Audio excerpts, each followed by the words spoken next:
అన్ని సిద్ధులు, అన్ని మహిమలు అన్ని ఆత్మకి నియంత్రణలోకి వచ్చేసాయి. అంతేగా, శక్తి బయట ఎవరికి ఏ సిద్ధి బయట నుంచి రాదు, ఆత్మకి ఎరుక అనేది వస్తుందన్నమాట. ఆత్మకి స్ఫురణకు వస్తుంది. ఈ శక్తి అంతా నాదే, నాకు సాధ్యం కాదు ఇంకేమీ లేదు ఈ విషయంలో. నేను కావాలంటే కొండలు ఇది కింద పడిపోతాయి, నేను తలుచుకుంటే నదులు ఆగిపోతాయి, నేను కావాలనుకుంటే ఇంకేదైనా జరిగిపోతుంది. ఏది అది తెలిసి అంటే అది ఒక బెంచ్ మార్క్ అంటాం. దానివల్ల ఇంకా పూర్తిగా సంపూర్ణంగా ఆత్మ స్వతంత్రం అయ్యేలా ఇంకా అద్వైత భావన మిగిలే ఉంటుంది. కానీ మహిమలు ఎప్పుడైతే ప్రత్యక్షం అవటం మొదలవుతాయో ఆ సిద్ధులు అంటాం మనం. అది ఒక బెంచ్ మార్క్, ఒక కొలమానం లాంటిది. అంటే ఆధ్యాత్మికంగా అతను ఉన్నత స్థితికి వెళ్ళాడు అనేది అదొక కొలమానం. కాకపోతే అతను పొరపాటును కూడా ఆ సిద్ధులు జోలికి పోకూడదు. ఆ సిద్ధులను జోలికి పోయాడో మళ్ళీ పతనం అయిపోతాడు, మాయలో గురికిపోతాడు. ఇక అవి వర్క్ చూసుకోవడానికే. ఎట్లుంటుందంటే, మీరు ఏదో కంపెనీలో షేర్లు కొంటారండి, షేర్ బాగా పెరిగిపోయింది రేటు, చక్కగా బాగా కొనిపెట్టుకున్నారు. అవి చూసుకోవడానికే దాన్ని అమ్మేటం ప్రయత్నం చేశారో కింద పడిపోతాయి. అంటే మీ ఉదాహరణకు మీకు డబ్బు ఉందనుకోండి, డబ్బు దాన్ని తాకినంత కాలమే డబ్బు మీకు, దాన్ని ఖర్చు పెట్టడం మొదలు పెట్టారంటే అయిపోయా. ఏదో కొద్దిగా ఖర్చు పెట్టారు పర్వాలేదు, వడ్డీ మీరు వచ్చే వడ్డీ కూడా ఖర్చు పెట్టడం లేదు పూర్తిగా, ఏదో కనీసం తరిగిపోకుండా ఒక లెవెల్లోనే మిగిలిపోయి ఉంటుంది ధనం. కానీ ఖర్చు ఎక్కువ చేస్తున్నారు వచ్చే వడ్డీ కన్నా, ఇక తగ్గిపోతుంది కదా, కరిగిపోతుంది కదా. అందుకే అంటాం తింటూ కూర్చుంటే కొండలైనా సరే కరిగిపోతాయని.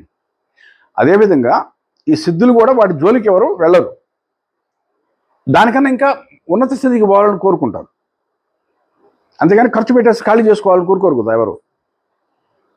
అవునా కాదా?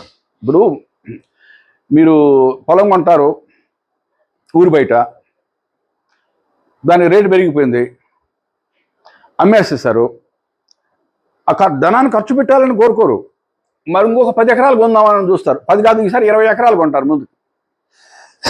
ఇదే జరిగింది ఒకసారి. ఢిల్లీ నగరం బాగా వృద్ధి చెందుతున్న రోజుల్లో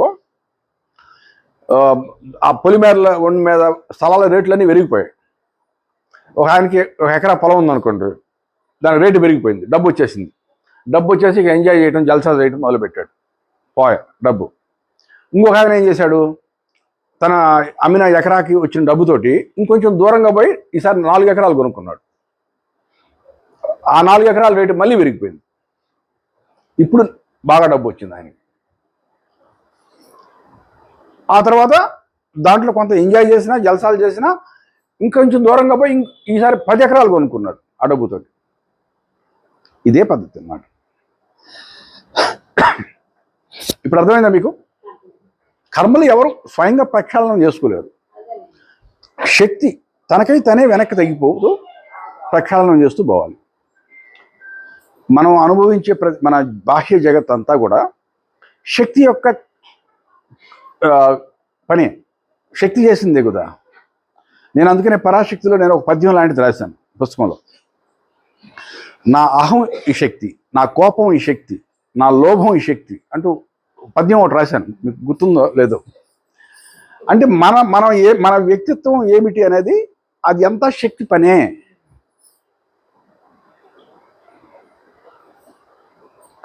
శక్తి లేకుండా ఏమీ లేదు,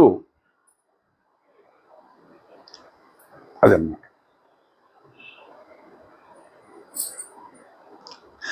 ఇంకా చెప్పండి.